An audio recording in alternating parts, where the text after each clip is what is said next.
এদের গুরুত্ব নাই ধর্ম নিয়ে। আর যেভাবে আমার নবী ও সাহাবারা কষ্ট করেছে, হযরতে বেলাল হুজুরের জীবনী আপনারা জানেন। আমার নবীর আরেকটা সাহাবীর নাম বলছি, হযরতে খাব্বাব রাদিয়াল্লাহু তাআলা। ইসলামের প্রথম সময়ে কলমা পড়েছে, একদম প্রথম সময়ে।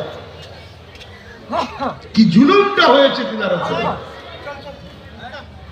কি অত্যাচার হয়েছে। হযরত আমিরুল মুমিনিন যখন খলিফা হলেন, অর্ধেক পৃথিবীর শাহিনশাহ হলেন, তখন হযরত আমিরুল মুমিনিন উমর ফারুক রাদিয়াল্লাহু তাআলা আন হযরত খাব্বাব রাদিয়াল্লাহু তাআলা কে জিজ্ঞেস করছে, ভাই খাব্বাব, শুনে আপনি ইসলামের প্রথম সময়ে কলমা পড়েছেন, আপনার উপরে নাকি অনেক জুলুম হয়েছে, একটু যদি বলতেন। হযরত খাব্বাব রাদিয়াল্লাহু তাআলা নিজের কোমরের অংশটা দেখাচ্ছে। আল্লাহ আমাদেরকে সৌন্দর্য করেছে, কোমরে দেখুন প্রতিটা মানুষের গোস্ত আছে, কোমরের নিচে গোস্ত আছে না না, এটা মানুষের সৌন্দর্য। এটা প্লেন থাকলে মানাবে? আল্লাহ সৌন্দর্য দিয়েছে, কিন্তু হযরতে খাব্বাব হুজুরের কোমর পুরো প্লেন ছিল। হযরত ওমর ফারুক বলে, ভাই খাব্বাব, এই রকম কোমর আমি তো কখনো কারো দেখিনি, আপনার কোমরের গোস্ত নাই কেন?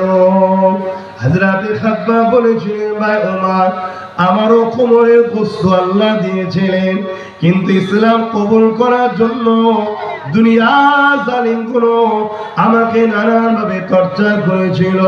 তার মধ্যে একটা টর্চার হলো এটা, আমাকে আগুন তৈরি করে ওই আগুনের উপরে বসিয়ে রাখতো।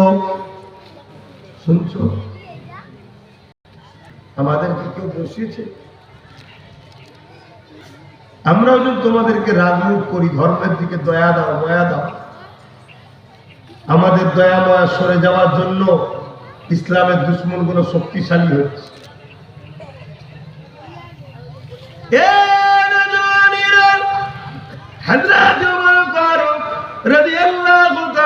হুজুর আল্লাহু আকবার বলে চিৎকার দিয়ে উঠলেন।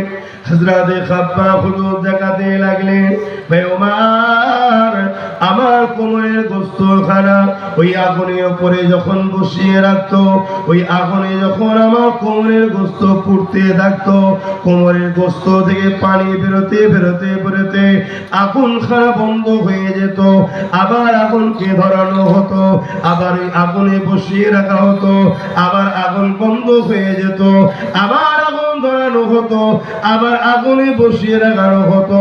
এ ভাই ওমর, এইভাবে আমাকে আগুনের উপরে বসিয়ে বসিয়ে বসিয়ে আমার আগুনে কোমরের গোস্ত গুলো পুড়ে খেয়ে ফেলেছে।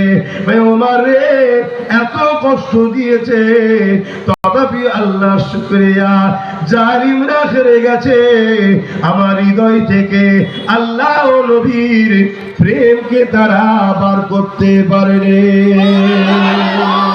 আরো জোরে বলুন সুবহান।